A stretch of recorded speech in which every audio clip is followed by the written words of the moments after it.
मुनिवर राजकुमार अति मुक्तक है आपका संसारी अवस्था का नाम। मित्रों के साथ बाल्य वय में राजमार्ग के किसी कोने में खेलते खेलते आपकी दृष्टि पड़ गई है। कोचरी के लिए निकले गौतम गंधर पर और खेलना छोड़कर आप पहुंच गए उनके पास।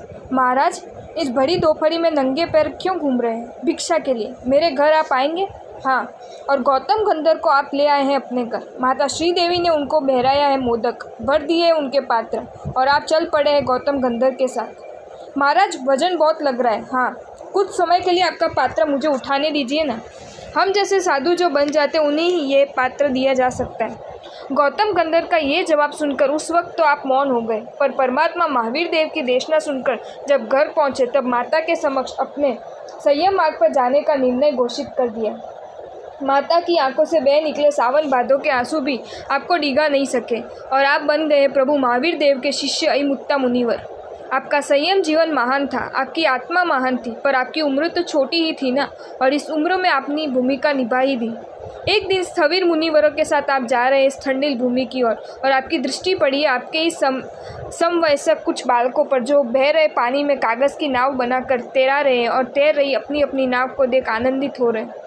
आपकी बाल्य वय ने आपको भी ऐसा ही चेष्टा करने हेतु प्रेरित किया है, पर आपके पास कोई कागज़ तो है नहीं कि आप उसकी नाव बनाकर पानी में तैरा सकें।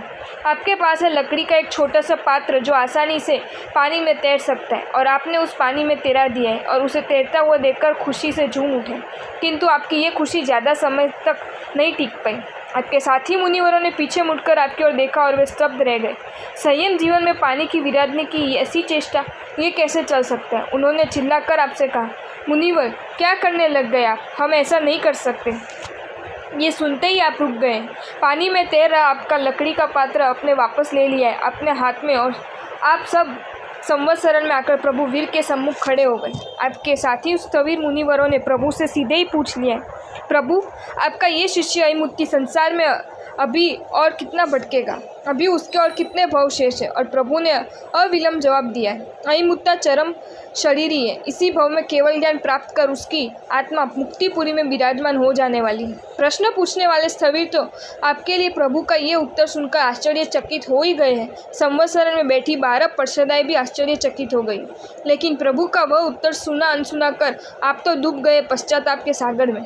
प्रभु का मैं शिष्य, पंच महाव्रतधारी, जगत के सभी जीवों की रक्षा करने की जिम्मेदारी स्वीकार कर चुका संयमी, और मैंने ये क्या कर दिया? क्षणिक आनंद के लिए अपकाए पानी के असंख्य जीवों की मैंने विराधना कर डाली। प्रभु के शिष्यत्व को मैंने कलंकित कर दिया। प्रथम महाव्रत का भंग करके अपनी आत्मा का परिभ्रमण बढ़ा दिया। धिक्कार है मुझे, धिक्कार है मेरी कुतूहल वृत्ति को, धिक्कार है मेरे प्रमादाचरण को। अयिमुत्ता मुनिवर इड़ियावई के माध्यम से पश्चाताप की इस विचारधारा में आगे बढ़ते घनघाती कर्मों का नाश कर अपने केवल ज्ञान प्राप्त कर लिया। इस वृत्तांत को शास्त्रों में पढ़ते पढ़ते मुख से यही उद्गार निकल पड़े कि धन्य है वह दृष्टि जिसने उस पल पश्चाताप की सीढ़ी के सहारे केवल ज्ञान की मंजिल तक पहुँचते हुए आपको देखा होगा। अगर आपको ये वीडियो अच्छा लगा हो तो इस वीडियो को लाइक करें और मेरी channel Jain facts and stories को सब्सक्राइब करें। धन्यवाद।